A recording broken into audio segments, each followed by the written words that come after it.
Yosh bolalarda astma qanday aniqlanadi? Kattalarda ham obstruktiv bronxitda g'irchillash, xirillash kuzatiladimi? Yosh bolalarda astma tashxisini qo'yish uchun 6 yosh va undan katta bolalarda nafas qisish xurujlari, tungi yo'tal xurujlari, avskultativ eshitilganda obstruksiya bor yo'qligiga va albatta spirometriya, ya'ni o'pkani funksional tekshiruviga qarab xulosa qilinadi. Spirometriya tekshiruvida o'pkada obstruktiv anomaliya aniqlanadi astmasi bor bemorlarda.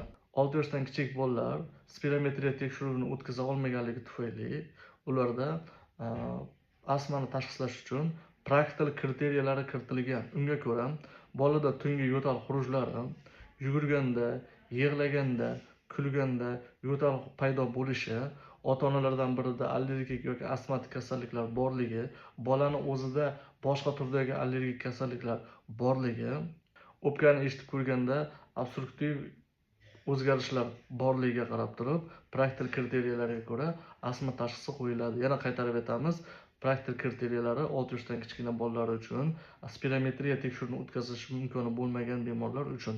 Endi kattalarda ham obstruktiv bronxitda g'irchillash, xirillash eshitiladi. Albatta, obstruksiya nafas yo'llaridagi balg'am ko'pligi va nafas yo'llarini torayish bilan kechgani tufayli kattalarda ham bemor yurganda g'irchillash, xirillash, hushtaksimon nafas, kechqurunlari paydo bo'ladigan hushtaksimon nafas, xuddi o'sha yo'talganda, kulganda, yig'lagan vaqtda paydo bo'ladigan nafas qisishlar, xurujlari yoki g'irchillashlar, xirillashlar, hushtaksimon nafaslar paydo bo'ladi. Kattalarda ham shu belgilar kuzatiladi. Faqat kattalarda bolalardagidek nisbatan og'irroq ko'rinishda kechadi.